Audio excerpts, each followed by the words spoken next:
Welcome to Drishti Judiciary's latest initiative, the Law MCQs program. Practice questions covering legal current affairs, general knowledge, and previous year's questions. Let's begin today's session. The first question is, Section 144 of the Criminal Procedure Code 1973 is imposed in urgent cases of nuisance, apprehended danger, absconding, or both A and B. आपराधिक प्रक्रिया संहिता 1973 की धारा 144 किस या किन अत्यावश्यक मामलों में लगाई जाती है? उपद्रव, आशंकित खतरा, फरार या ए और बी दोनों? The correct answer is option D, both A and B. इसका सही उत्तर है ऑप्शन डी, ए और बी दोनों.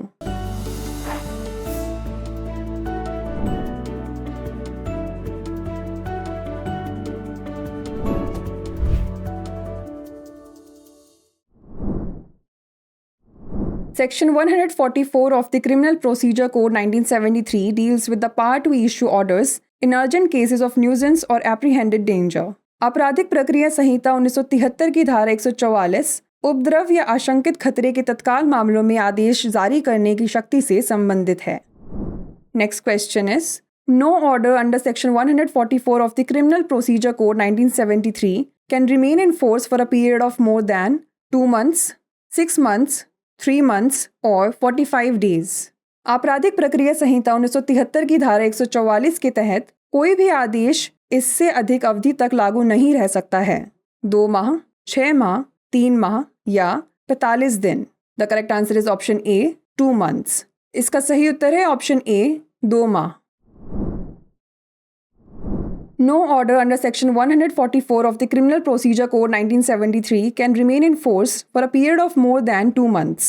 Under the state government's discretion, it can choose to extend the validity for 2 more months with the maximum validity extendable to 6 months. आपराधिक प्रक्रिया संहिता 1973 की धारा 144 के तहत कोई भी आदेश 2 माह से अधिक की अवधि तक लागू नहीं रह सकता है. राज्य सरकार अपने विवेक के तहत वैधता को 2 अतिरिक्त माह के लिए बढ़ाने का विकल्प चुन सकती है. अधिकतम वैधता 6 माह तक बढ़ाई जा सकती है. Next question is, maintenance and welfare of parents and senior citizens act 2007 was initiated by Ministry of Law and Justice, Ministry of Education, Ministry of Social Justice and Empowerment और Ministry of Home Affairs. माता पिता और वरिष्ठ नागरिकों का भरण पोषण और कल्याण अधिनियम 2007 किसके द्वारा शुरू किया गया था? विधि और न्याय मंत्रालय, शिक्षा मंत्रालय, सामाजिक न्याय और अधिकारिता मंत्रालय या गृह मंत्रालय? The correct answer is option C, ministry of social justice and empowerment. इसका सही उत्तर है ऑप्शन सी, सामाजिक न्याय और अधिकारिता मंत्रालय. Maintenance and welfare of parents and senior citizens act 2007 was initiated by Ministry of Social Justice and Empowerment to provide more effective provision for maintenance and welfare of parents and senior citizens. माता पिता और वरिष्ठ नागरिकों के भरण पोषण और कल्याण के लिए अधिक प्रभावी प्रावधान प्रदान करने के लिए सामाजिक न्याय और अधिकारिता मंत्रालय द्वारा माता पिता और वरिष्ठ नागरिकों का भरण पोषण और कल्याण अधिनियम 2007 शुरू किया गया था. Next question is, article 226 of the constitution of India 1950 falls under which of the following parts? Part 3, part 5, part 6 और पार्ट 10. भारत के संविधान 1950 का अनुच्छेद 226 निम्नलिखित में से किस भाग के अंतर्गत आता है? भाग 3, भाग 5, भाग 6 या भाग 10? The correct answer is option B, part 5. इसका सही उत्तर है ऑप्शन बी, भाग 5. Article 226 of the constitution of India 1950 is enshrined under part 5th and puts power in the hand of the High Court to issue the writs. Bharat के संविधान 1950 का अनुच्छेद 226 भाग 5 के तहत निहित है, जो रिट जारी करने की शक्ति उच्च न्यायालय के हाथ में देता है. The last question is, which section of the CPC lays down the rule of res sub judice? Section 15, section 13, section 11 और सेक्शन 10. CPC की कौन सी धारा रेस सब जुडिस का नियम निर्धारित करती है?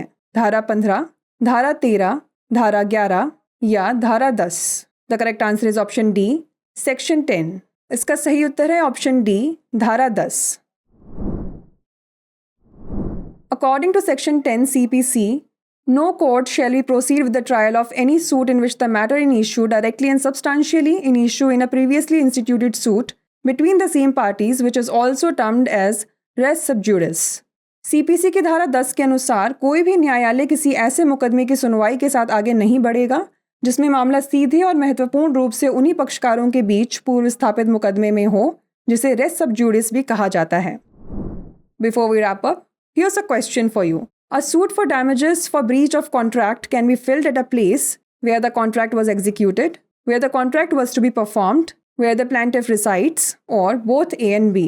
संविदा के उल्लंघन के लिए क्षतिपूर्ति का मुकदमा निम्नलिखित स्थान पर लागू हो सकता है: जहां संविदा निष्पादित की गई थी, जहां संविदा का पालन किया जाना था, वादी जहां निवास करता है, या A और B दोनों। इसका उत्तर हमें कमेंट सेक्शन में ज़रूर भेजिएगा। ऐसी और वीडियोस देखने के लिए लाइक, शेयर और सब्सक्राइब करना ना भूलें। धन्यवाद।